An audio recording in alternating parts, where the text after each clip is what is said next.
ओम गणेशाय नमः। प्यारे भक्तों, आज आप सभी श्रवण करेंगे सावन माह के कृष्ण पक्ष की गणेश चतुर्थी व्रत की संपूर्ण कथा। मान्यता है कि सावन की पहली चतुर्थी के दिन गणपति जी की पूजा करने और व्रत रखने से हर तरह के दुख दर्द से छुटकारा मिल जाता है और व्यक्ति की हर मनोकामना पूरी हो जाती है। जीवन में खुशहाली बनी रहती है। लंबे समय से रुके हुए काम भी पूरे हो जाते हैं। गणपति बप्पा की कृपा से हर तरह के विघ्न से छुटकारा मिल जाता है। तो आइए भक्तों, अब हम श्रवण करते हैं श्रावण कृष्ण गणेश चतुर्थी की व्रत कथा। प्राचीन काल में सतयुग की बात है कि पर्वतराज हिमालय की सुंदर कन्या पार्वती ने शंकर जी को पति रूप में प्राप्त करने के लिए गहन वन में जाकर कठोर तपस्या की, परंतु भगवान शिव प्रसन्न होकर प्रकट नहीं हुए। तब शैल तनया पार्वती जी ने अनादि काल से विद्यमान गणेश जी का स्मरण किया। गणेश जी को उसी क्षण प्रकट देखकर पार्वती जी ने पूछा कि मैंने कठोर, दुर्लभ एवं लोमहर्षक तपस्या की, किंतु अपने प्रिय भगवान शिव को प्राप्त ना कर सकी। वह कष्ट विनाशक दिव्य व्रत जिसे नारद जी ने कहा है और जो आपका ही व्रत है, उस प्राचीन व्रत के तत्व को आप मुझसे कहिए। पार्वती जी की बात सुनकर तत्कालीन सिद्धिदाता गणेश जी उस कष्टनाशक शुभदायक व्रत का प्रेम से वर्णन करने लगे। गणेश जी ने कहा, हे अचल सुते, अत्यंत पुण्यकारी एवं समस्त कष्टनाशक व्रत को कीजिए। इसके करने से आपकी सभी आकांक्षाएं पूर्ण होगी और जो व्यक्ति इस व्रत को करेंगे उन्हें भी सफलता मिलेगी। श्रावण के कृष्ण चतुर्थी की रात्रि में चंद्रोदय होने पर पूजन करना चाहिए। उस दिन मन में संकल्प करें कि जब तक चंद्रोदय नहीं होगा मैं निराहार रहूंगी। पहले गणेश पूजन कर ही भोजन करूंगी। मन में ऐसा निश्चय करना चाहिए। इसके बाद सफ़ेद तिल के जल से स्नान करें, मेरा पूजन करें। यदि सामर्थ्य हो तो प्रतिमास स्वर्ण की मूर्ति का पूजन करें। अभाव में चांदी, अष्टधातु अथवा मिट्टी की मूर्ति की ही पूजा करें। अपनी शक्ति के अनुसार सोने, चांदी, तांबे अथवा मिट्टी की कलश में जल भरकर उस पर गणेश जी की प्रतिमा स्थापित करें। मूर्ति कलश पर वस्त्र आच्छादन करके अष्टदल कमल की आकृति बनावे और उसी मूर्ति की स्थापना करें। तत्पश्चात षोडशोपचार विधि से भक्तिपूर्वक पूजन करें। मूर्ति का ध्यान निम्न प्रकार से करें। हे लंबोदर, चार भुजा वाले, तीन नेत्र वाले, लाल रंग वाले, हे नील वर्ण वाले, शोभा के भंडार, प्रसन्न मुख वाले गणेश जी, मैं आपका ध्यान करता या करती हूँ। हे गजानन, मैं आपका आह्वान करता या करती हूँ। हे विघ्नराज, आपको प्रणाम करता हूँ। यह आसन है। हे लंबोदर, यह आपके लिए पाद्य है। हे शंकर सुवन, यह आपके लिए अर्घ्य है। हे उमापुत्र, यह आपके स्नानार्थ जल है। हे वक्रतुंड, यह आपके लिए आचमनीय जल है। हे शूर्पकर्ण, यह आपके लिए वस्त्र है। हे सुशोभित, यह आपके लिए यज्ञोपवीत है। हे गणेश्वर, यह आपके लिए रोली चंदन है। हे विघ्न विनाशन, यह आपके लिए फूल है। हे विकट, यह आपके लिए धूप बत्ती है। हे वामन, यह आपके लिए दीपक है। हे सर्वदेव, यह आपके लिए लड्डू का नैवेद्य है। हे देव, यह आपके निमित्त फल है।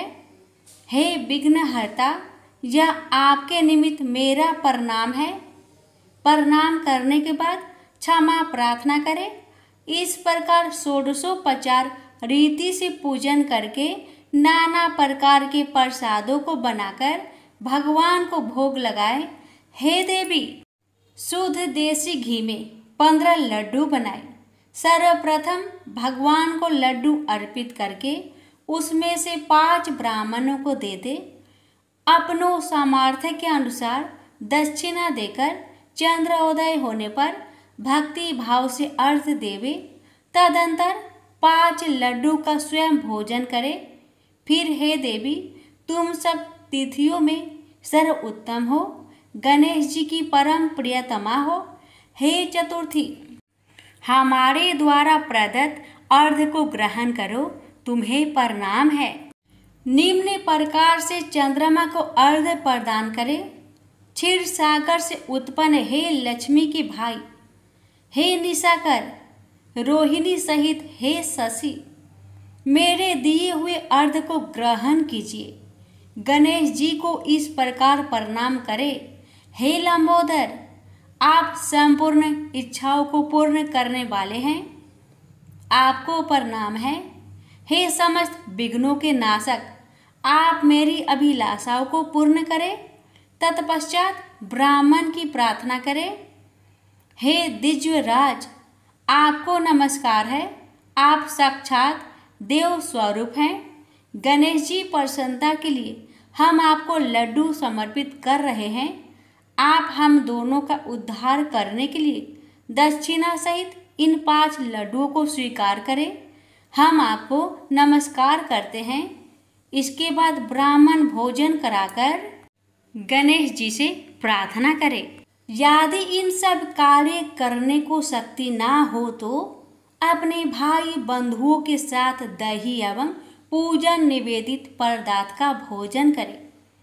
प्रार्थना करके प्रतिमा का विसर्जन करें और अपने गुरु को अन्न वस्त्र आदि एवं दक्षिणा के साथ मूर्ति दे देवे। इस प्रकार से विसर्जन करें।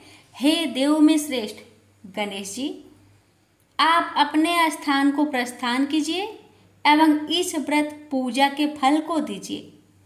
हे सुमुखी, इस प्रकार जीवन भर गणेश चतुर्थी का व्रत करना चाहिए। यदि जन्म भर ना कर सके तो 21 वर्ष तक करे। यदि इतना करना भी संभव ना हो तो 1 वर्ष तक 12 महीने के व्रत को करे। यदि इतना भी ना कर सके तो वर्ष के 1 मास को अवश्य ही व्रत करे और श्रावण चतुर्थी को व्रत का उद्यापन करे। प्रेम से बोलिए गणेश महाराज की जय। गणेश भगवान और चंद्रदेव की कथा। सूत जी बोले, शौनक जी सुनो, प्राचीन काल की बात है कि कैलाश शिखर पर अनेक देव, दिव्य ऋषिगण, सिद्ध गण आदि के साथ ब्रह्मा जी भी एक उच्च आसन पर विराजमान थे। वहीं पर एक अन्य आसन पर भगवान शंकर भी जगत जननी उमा सहित शोभ्यमान थे। उनके निकट ही गणपति और कुमार कार्तिकेय दोनों ही अन्य बालकों के साथ कीड़ा में मग्न थे। शिव जी के हाथ में एक दिव्य फल था। वे सोच रहे थे कि इसे किसे दिया जाए। पार्वती जी से पूछा तो वे कभी कहती कि गणेश को दे दीजिए और कभी कहती कुमार को देना उचित होगा। जब वे कुछ निश्चयात्मक उत्तर ना दे पाई तो शिव जी ने उसे बाद में विचार करने के उद्देश्य से अपने पास रख लिया। अब दोनों बालक गणेश और कुमार उस फल की मांग करने लगे। जब उनका अधिक आग्रह बढ़ा तब शिव जी ने ब्रह्मा जी से पूछा, ब्राह्मण, यह अपूर्व फल देवर्षि नारद जी दे गए थे, इसे यह दोनों बालक मांग रहे हैं। फल एक ही है और आधा फल कोई लेना नहीं चाहता।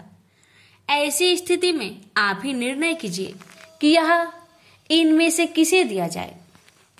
ब्रह्मा जी विचार कर बोले, यदि फल एक ही है तो नियम अनुसार किसी भी वस्तु पर छोटे बालक का अधिकार पहले होता है। ब्रह्मा जी की बात सुनकर शिव जी ने वह फल कुमार को दे दिया। यह देखकर गणपति रुष्ट हो गए। विशेषकर उनका क्रोध चतुरानन पर ही था कि उन्होंने ऐसी व्यवस्था क्यों दे डाली। सभा समाप्त हुई। सभी देवता आदि उठ उठकर अपने अपने स्थान को चले गए। ब्रह्मा जी भी अपने लोक में जा पहुंचे। वहां उन्हें सृष्टि का आरंभ करना था, किंतु जैसे ही वे सर्ग रचना में लगे वैसे ही गणेश्वर ने विघ्न उपस्थित कर दिया। उस समय उन्होंने प्रकट होकर अपना अत्यंत उग्र रूप दिखाया। उनके उस रूप को देखकर ब्रह्मा जी डर के कारण कांपने लगे। चंद्रमा ने देखा कि गणपति का उग्र रूप को देखकर ब्रह्मा जी भय से कांप रहे हैं, तो उसे हंसी आ गई। उसके साथ ही चंद्रमा के जो गण उस दृश्य को देख रहे थे वे भी हंस पड़े। यह देखकर भगवान गजानन को क्रोध आ गया और वे चंद्रमा को श्राप देते हुए बोले, मयंक, उन्हें इस समय मेरी हंसी उड़ाकर जो अभद्रता प्रदर्शित की है उसका फल तुझे मिलना ही चाहिए। जा तू किसी के भी देखने योग्य नहीं रहेगा। यदि कोई भूल से भी देख भी लेगा तो अवश्य ही पाप का भागी होगा। इतना कहकर गजमुख अंतर्ध्यान हो गए। उनका श्राप प्राप्त होते ही चंद्रमा श्रीहीन हो गया। उसके तेज में अत्यंत न्यूनता आ गई। इससे वह बहुत व्याकुल हुआ और खिन्नता पूर्वक पश्चाताप करने लगा। देखा मैं कैसी मूर्खता कर बैठा। उन जगदीश्वर के साथ वे प्रभु तो अनिमादि गुणों से संपन्न, संसार के कारण के भी कारण एवं महाप्रभु है। उनके रुष्ट होने से मैं अदर्शनीय एवं कालाहीन हो गया हूँ। अब इससे छुटकारा पाने के लिए क्या करूं? जब चंद्रमा के समझ में कोई उपाय नहीं आया तो वह तुरंत ही देवराज इंद्र के पास गया, परंतु इंद्र आदि देवता भी उसे नहीं देखना चाहते थे। उन सभी ने अपनी अपनी आंखें झुका ली। तब इंद्र ने भी उसकी ओर न देखते हुए पूछा, अरे चंद्रमा, तुम्हारी यह दशा कैसे हुई? क्या गजकर्ण के श्राप का ही प्रभाव है? यह सब बात स्पष्ट कहो। चंद्रमा बोला, देवराज, आपसे क्या छिपा है? सब कुछ जानते हुए भी अनजान बनकर क्यों पूछ रहे हैं? हे सहस्त्राक्ष, अब शीघ्र ही मेरे श्राप मुक्त होने का यत्न करो, अन्यथा समस्त संसार ही मेरे श्रापित होने से अशुभ फल भोगेगा। इंद्र ने सत्वाना दी और बोले, चलो ब्रह्मा जी से ही इसका उपाय पूछे, क्योंकि उनके समान ज्ञानी और सर्व लोकोपकारी अन्य कोई भी नहीं है। सब देवता उसके साथ ब्रह्मलोक पहुंचे। आगे आगे चंद्रमा और पीछे पीछे इंद्र के नेतृत्व में सब देवगण। ब्रह्मा जी ने जब यह जाना कि चंद्रमा आ रहा है तो पाप लगने के भय से उन्होंने भी दृष्टि नीचे कर ली और बोले, कहो सुदासु, यहाँ किस अभिप्राय से आना हुआ? अरे तुम्हारे पीछे तो देवराज इंद्र और समस्त सुरगण ही आ चले हैं। ब्रह्मा जी के प्रश्न का उत्तर सुरपति ने ही दिया। वे बोले, ब्राह्मण, भगवान गणेश्वर आप पर कुपित हुए थे और श्राप दे बैठे चंद्रमा को, इसलिए अब आप ही इसे छुड़ाने का कुछ उपाय कीजिए। हम सभी देवता इसी प्रयोजन से आपकी सेवा में उपस्थित हुए हैं। चतुरानन ने कुछ विचार कर कहा, गणेश्वर प्रभु की शरण लेनी होगी। देवराज, चंद्रमा को आगे करके उन्हीं का पूजन एवं सत्वन करो। ब्रह्मा जी की बात सुनकर भगवान गजानन की पूजन की तैयारी की गई। उनकी प्रतिमा बनवाकर षोडशोपचार पूजन एवं भावना पूर्वक स्रोत कर निवेदन किया गया, प्रभु इस चंद्रमा पर कृपा कीजिए। उस समय यह अज्ञानवश हंस पड़ा था, किंतु अब इसे अपनी मूर्खता का ज्ञान हो गया है। देवताओं की प्रार्थना पर भगवान गणेश्वर प्रकट हो गए। सभी ने उनका अद्भुत रूप देखकर उन्हें दंडवत प्रणाम किया। तब गणपति प्रसन्न होकर बोले, देवगण, मैं संतुष्ट हूँ। आता एवं जो चाहो वह अभिष्ट वर मांग लो। चंद्रमा ने उनके चरणों में मस्तक रख दिया और अश्रु जल से पदा रविंदु को धोने लगे। गणेश्वर बोले, उठ उठ चंद्रमा, अब संताप न कर, मैं तुझ पर प्रसन्न हूँ। उसने कहा, प्रभु मुझे श्राप मुक्त कीजिए, मेरी कांति नष्ट हो गई है, उसे लौटा दीजिए, मैं अदर्शनीय से दर्शनीय हो जाऊं। नाथ, मेरी अपराध को क्षमा कर दीजिए।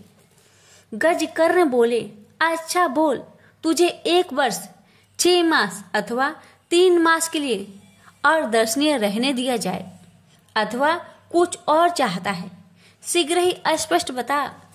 चंद्रमा ने कहा, प्रभु मुझे बहुत दंड मिल गया है, आप तो क्षमा कर दीजिए। यह कहकर उसने पुनः दंडवत प्रणाम किया तथा सब देवताओं भी उनके चरणों में झुक गए।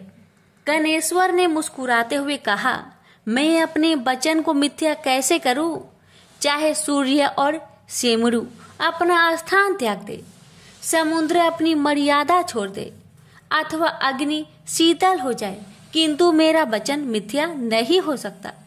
फिर भी मैं तुझे वर्ष में 1 ही दिन के लिए श्रापित रखूंगा, इसमें कोई संदेह नहीं है। भगवान गणेश के इन कृपा पूर्ण वचनों को सुनकर चंद्रमा बहुत प्रसन्न हुए तथा समस्त देवगण भी उनकी जय जयकार करने लगे। चंद्रमा ने पुनः निवेदन किया, प्रभु भविष्य में मुझसे इस प्रकार की मूर्खता ना हो और मेरा चित्त आपके चरण कमलों में लगा रहे, ऐसा वर मुझे प्रदान करे। गणेश्वर ने प्रसन्न होकर कहा, ऐसा ही होगा, परंतु मेरे एकाक्षरी मंत्र गंग का जप करते रहना। यह कहकर भगवान अंतर्ध्यान हो गए और तब समस्त देवता स्वर्ग लोक को गए और चंद्रमा भी अपने लोक में चला गया। चंद्रमा ने 12 वर्ष तक तपस्या चाड़े की और गणेश्वर की एकाक्षरी मंत्र का निरंतर जप करता रहा। पवित्र नदी गंगा के तट पर भक्ति पूर्वक एकाग्र मन से उसका यह तप चलता रहा। अभी सहसा एक दिन वह परम प्रभु चंद्रमा के समक्ष प्रकट हो गए। इस समय उनकी रूप छटा देखकर निशापति अवाक रह गया। उसके चित्त में आश्चर्य मिश्रित भय व्याप्त हो गया, किंतु शीघ्र ही उसे निश्चय हो गया कि वह साक्षात आदिदेव भगवान गजानन ही है। तो वह हाथ जोड़कर प्रणाम करता हुआ उनकी स्तुति करने लगा। मैं उन 2 दांतों से युक्त परमेश्वर को नमस्कार करता हूँ, जो अपने भक्तों के सभी विघ्नों का हरण करते तथा सभी के धर्म, अर्थ और काम को प्रशस्त करते हैं। उन विघ्न विनाशक परमात्मा गजानन को नमस्कार है। हे प्रभु, मैंने अज्ञानता बस जो अपराध किया था उसे क्षमा करके मुझे मेरा पूर्व रूप प्रदान कीजिए। हे नाथ, आप ही मुझे मेरा यह रूप प्रदान कर सकते हैं। हे दया निधान, आप सभी देवताओं के आधीश्वर, नित्य बोध स्वरूप एवं सत्य हैं। समस्त वेद आपके ही स्वरूप है तथा आपके द्वारा ही उनका प्रतिपादन हुआ है। हे देव, यह जगत आपका ही स्वरूप है तथा आप ही साक्षात परम ब्रह्मा है। हे कृपा निधान, विश्व की उत्पत्ति, पालन और प्रलय के भी आप ही एकमात्र कारण है। आपका तिरस्कार कोई नहीं कर सकता। भगवान गजकर्ण ने चंद्रमा की ओर कृपा पूर्ण दृष्टि से देखा और मधुर मुस्कान बिखेरते हुए बोले, चंद्रमा, यह तो मैं पहले ही कह चुका था कि तुम प्रत्येक वर्ष केवल 1 दिन के लिए ही अदर्शनीय रहोगे। उस दिन तुम्हें जो कोई भी जाने अनजाने देख लेगा वही बस अभिशाप का भागी बनेगा। इस प्रकार तुम्हारी निष्ठेयता को ऐसे ही लोग बांट लेंगे। कृष्णा पक्ष की चतुर्थी में जो व्रत किया जाए उसमें तुम्हारा उदय पर व्रत करने वाले लोग यदि मेरी और तुम्हारी यत्न पूर्वक पूजा करेंगे तो ही उस व्रत का फल प्राप्त होगा। उस दिन तुम्हारा दर्शन अवश्य करना चाहिए, अन्यथा व्रत का फल नहीं होगा। चंद्रदेव, तुम अब भविष्य में अपने एक अंश से मेरी मस्तक में विराजमान हो जाओ। इससे मुझे तो प्रसन्नता होगी ही, तुम्हारी भी शोभा होगी। प्रत्येक मास के शुक्ला पक्ष की तृतीया में तुम्हारा दर्शन का बड़ा महत्व रहेगा तथा उस दिन अधिकांश स्त्री पुरुष तुम्हारे दर्शन का पुण्य लाभ प्राप्त करते हुए तुम्हें नमस्कार क्या करेंगे। मैं वर देता हूँ कि अब तुम पूर्वतः तेजस्वी, सुंदर एवं वंदनीय हो जाओ। शौनक इस प्रकार वर देकर भगवान गजानन अंतर ध्यान हो गए। प्रेम से बोलिए गणेश भगवान की जय। पौराणिक कथा के अनुसार एक बार नारद जी सत्यलोक में गए थे। वहां उन्होंने ब्रह्मा जी से पूछा कि प्रभु, सबसे सरल उपासना किस देवता की है। ब्रह्मा जी बोले, देव ऋषि, ऐसा ही प्रश्न एक बार पार्वती ने भगवान शंकर से किया था। तब शिव जी बोले कि श्री गणेश जी की उपासना ही सर्व सुलभ है और समस्त अभिष्टों को देने वाली है। पार्वती इतने उत्तर से संतुष्ट नहीं हुई, इसलिए उन्होंने पूछा कि यह उपासना करके किस किस को सहज में ही अभिष्ट सिद्धि हो गई, सो बताए प्रभु। शिव जी बोले कि हे प्रिय, द्वापर युग में सुदामा नामक एक अति दरिद्र, सदाचारी एवं विद्वान ब्राह्मण था। वह आर्थिक संकट से बहुत ही दुखी रहता था। एक दिन उसकी पत्नी ने उससे निवेदन किया कि प्राणनाथ, आप व्यर्थ ही इतना कष्ट क्यों उठा रहे हो। भगवान त्रिलोकीनाथ आपके बाल सखा है, आप उनके पास जाइए, आपकी दरिद्रता अवश्य ही दूर कर देंगे। मुझे ऐसा विश्वास है। यद्यपि सुदामा अपने मित्र से कुछ मांगना नहीं चाहता था, तथापि उसे पत्नी की अत्यधिक आग्रह के कारण जाना ही पड़ा। पत्नी ने थोड़े से टंडूल मैले चिथड़े में बांधकर उपहार के स्वरूप में दे दिए। बेचारा सुदामा मार्ग पार करते हुए किसी प्रकार द्वारिकापुरी पहुंचा, किंतु राजभवन के द्वारपालों ने उसे भीतर नहीं जाने दिया। सुदामा ने अपनी मित्रता की बात बताई तो वह हंसने लगे, किंतु बहुत आग्रह करने पर उन्हें दया आ गई। एक द्वारपाल ने द्वारिकाधीश से जाकर कहा, प्रभु, कोई सुदामा नाम का दरिद्र ब्राह्मण द्वार पर खड़ा है, जो कि वह स्वयं अपने आप को आपका बाल सखा बताता है और आपसे मिलना चाहता है। सुदामा का नाम सुनते ही भगवान दौड़े आए और सुदामा से गले मिलकर उसे भीतर ले गए। सभी आबाक देखते रह गए। राजभवन में सुदामा का बड़ा भव्य स्वागत हुआ। दोनों मित्र बड़े प्रेम से पुरानी बातें कर रहे थे। तभी उन्होंने सुदामा के हाथ की पोटली देख ली। सुदामा उसे छिपाने लगा तो भगवान ने उसे झटपट खोला और कुछ चावल खाकर बोले कि यह तो बड़े स्वादिष्ट है मित्र, ऐसे अमृतम पदार्थ को मुझसे छिपाते हो। शायद भाभी ने भेजे हैं, लगता है अब भी तुम्हारी आदत गई नहीं है। फिर दोनों ओर से कुशल प्रश्न हुआ। सुदामा ने सर्व कुशल बताते हुए अपनी दरिद्रता की बात कही, जिसे सुनकर श्री कृष्ण ने पूछा कि मित्र, तुम गणेश्वर की पूजा करते हो क्या? यदि उन प्रभु को प्रसन्न कर लो तो सभी कामनाएं पूर्ण हो जाएगी। सुदामा ने पूछा कि यह गणेश्वर कौन है, इनकी पूजा का विधान क्या है? तब भगवान बोले कि गणेश्वर उन परम ब्रह्मा परमात्मा का ही नाम है, जो अनादि अनंत सर्वस्वर एवं परम पूजनीय है। ब्रह्मा, विष्णु और शिव भी उन्हीं के अनुशासन पर रहकर सृष्टि की रचना, पालन और लय करते हैं। वे ही प्रभु एकमात्र उपासनीय एवं सर्व कामदाता है। समस्त देवता, ऋषि मुनि एवं वेदज्ञ ब्राह्मण उन्हीं गणेश जी की उपासना में सदैव लगे रहते हैं। तुम भी उन्हीं का पूजन और व्रत करो। सुदामा ने पूछा कि गणेश जी का व्रत कब करना चाहिए, उनके ध्यान, पूजन वृंतांत को कैसे किया जाता है। ये भी कहिए।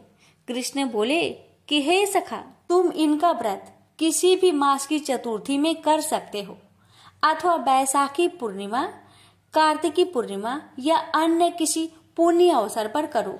यदि मंगल, शुक्र या रविवार के दिन करो तो भी शुभ है। प्रातःकाल स्नान आदि से निवृत्त होकर व्रत का संकल्प लेना चाहिए। फिर तिल और आंवले के चूर्ण का उपटन लगाकर पुनः स्नान करें।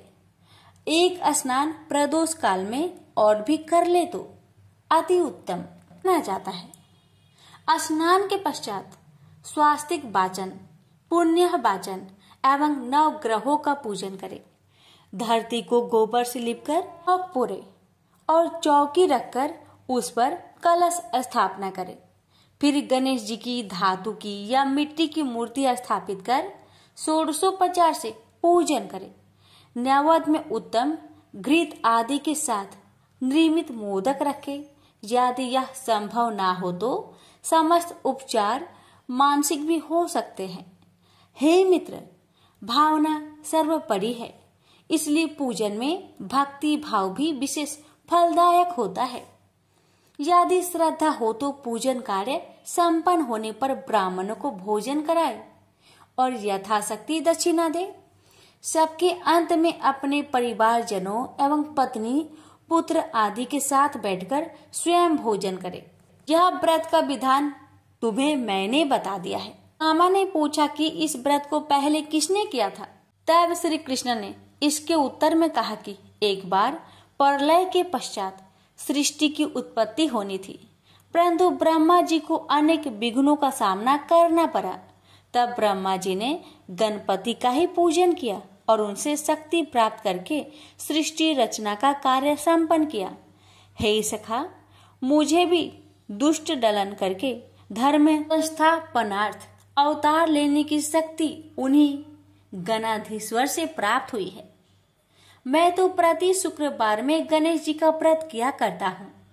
यह सुनकर सुदामा बड़ा प्रसन्न हुआ और उसने यथाचित वृत्ति से प्राप्त होने वाले द्रव्य से वही गणेश जी का पूजन संकल्प किया और श्री कृष्ण का परामर्श से उन्हीं के साथ आराधन कर प्रसाद ग्रहण किया। फिर उसने भगवान से घर जाने की अनुमति मांगी। जब सुदामा जाने लगा तब श्री कृष्ण उसे बहुत दूर तक पहुंचाने गए। फिर सुदामा के आग्रह से अपने भवन लौट आए। उधर सुदामा अपने घर को शीघ्रता से चल पड़ा। तभी मार्ग में मणि नामक एक धनी व्यापारी से उसकी भेंट हुई। रात्रि में सुदामा जहाँ ठहरा था वही व्यापारी भी आ ठहरा, किंतु जब वह प्रगाढ़ निद्रा में था तब चोरों ने उसका सारा धन चुरा लिया। जब उसकी आँख खुली तब उसने संकल्प किया कि यदि गया हुआ धन मिल जाए तो उसका आधा भाग ब्राह्मण को दान कर देगा। उसने ऐसा निश्चय किया ही था कि उसे एक संदूक कुछ ही दूर पर पड़ा दिखाई दिया। दौड़कर उसने संदूक उठाया तो उसे रत्न आदि से भरा पाया।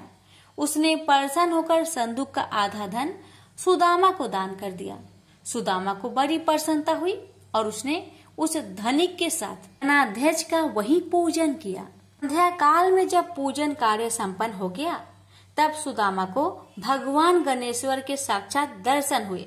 सुदामा ने भक्ति पूर्वक उनके चरण पकड़ लिए और स्तवन करने लगा। उसने प्रभु से निवेदन किया कि हे दयानिधे, हे सत्य स्वरूप परात्पर ब्रह्मा, आप परम दयालु और भक्त वत्सल है। हे नाथ, आपकी महिमा अपरंपार है, जिसे ब्रह्मा, विष्णु और शिव भी नहीं जान पाते, तो मेरे जैसे तुच्छ जीव का तो कहना ही क्या है। हे प्रभु, आप सर्वशक्तिमान की स्तुति के लिए सार्थक शब्दों का भी तो मुझे ज्ञान नहीं है।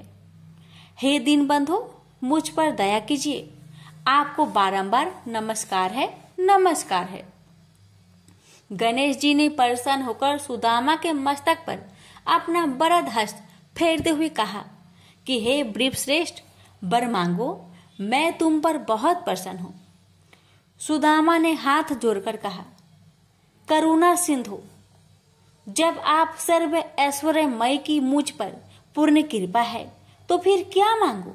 हे नाथ, यदि आप परेशान है तो मुझे अपनी अनन्य भक्ति प्रदान करे, बस यही मेरे लिए अत्यंत श्रेष्ठ वर होगा। गणेश्वर एवं मस्तु कहकर तर ध्यान हो गए। उस समय वह धनिक भी वहां उपस्थित था। उसने सुदामा से गणेश जी के पूजन और महात्म्य संबंधी कुछ बातें पूछी और फिर उसने स्वयं भी श्री गजानन का व्रत करने का संकल्प किया। सुदामा पर भगवान गणाध्यक्ष की बड़ी महती कृपा हुई। मामा वहां से चलकर अपने घर पहुंचा तो यह देखकर अत्यंत विस्मय करने लगा, वहां कहीं भी उसकी पर्णकुटी नहीं है, वरन एवं वैभवशाली भवन खड़ा है जो वहां कभी नहीं था। सुदामा सोचने लगा कि यह क्या हुआ, क्या किसी ने मेरी कुटी तुड़वाकर अपना महल बनवा लिया है? और यदि ऐसा है तो मेरी पत्नी कहाँ गई? सुदामा इस प्रकार चिंता में पड़ा था। तभी उसकी पत्नी ने भवन के भीतर से उसे देख लिया और सेवकों को उसे बुला लाने की आज्ञा दी। जब सुदामा भीतर गया तो उसकी पत्नी ने कहा कि हे नाथ, रात में मैं अपनी पूर्ण कोटि में सोई हुई थी और प्रातः आँख खोलने पर अपने को इस राजसी भवन में पाया। मुझे आश्चर्य है कि यह सब क्या हो गया। इतने दास दासी भी न जाने कहां से आ गए हैं। तब सुदामा ने भगवान गणेश जी के प्रसन्न होने का समस्त वृत्तांत अधोपांत सुना दिया। फिर तो वे प्रतिमासी गणेश जी का पूजन करने लगे तथा यह सर्व सुख भोगकर अंत में गणेश लोक को प्राप्त हुए। प्रेम से बोलिए गजानंद भगवान की जय।